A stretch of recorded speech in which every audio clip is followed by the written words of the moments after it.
On Halloween, when I was in the 4th grade, I stayed home sick from school.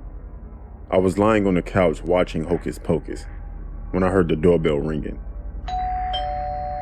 It was the postman. He told me I had a package to deliver, but it was so big that he needed me to help him carry it in. I don't know why, but I knew something wasn't right. I didn't see his truck parked out front, and when I asked him where it was, he told me it was around the corner. I asked him why the regular postman wasn't here, and he said he was visiting family. He kept telling me to open the front door. I said I was sick and I wasn't allowed to leave the house. I told him my parents would pick up the package from the post office, but he said that would be too much hassle, and told me my mom would want me to take the package now. I told him I had to get my shoes first, and then I would come out and help him. Then I closed the front door, locked it, and ran to the back door and locked that one too. I called our neighbor, who was a close family friend, and begged her to come over to my house right now. Then I stood at the front window and stared at the man. When he saw me, he yelled through the door asking if I found my shoes yet.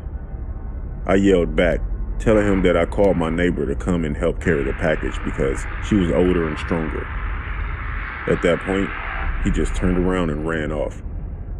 They never caught the guy, and I always wonder if he ever managed to trick some other kid.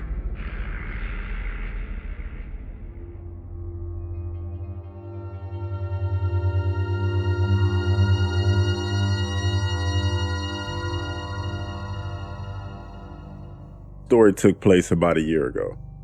Me and my 3 friends, Saul, Fernando, and AJ, decided to take a trip to Universal Studios for the yearly event, Halloween Horror Nights event. The trip to our destination was not too long, so we got there in about 2 hours or so. When we got there, it was full of guests, but we managed to enjoy the rest of the day and got to go through different attractions and mazes. The theme park was set to close at 2 a.m., so we started heading back to our town. We took the ramp to the freeway and began our way back once again. I was so tired from walking all day, we were all falling asleep, except for my friend Fernando, of course. He was the driver. 1 hour on the road and we decided to stop at a nearby Denny's off the freeway. We went inside, ordered food, and ate. It was all normal once again.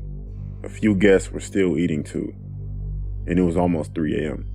We finished our meals, paid, and went out the door to the parking lot. As we stepped outside, I noticed a strange man standing next to a car across from ours. He just looked like he was staring blankly at us. From what I could see, as we were about to get into the car, the man started walking slowly toward us. And there I could notice a long scar across his face.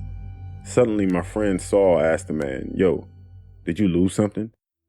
The stranger stood there with an evil-like smile and slowly started taking a knife out of his pocket.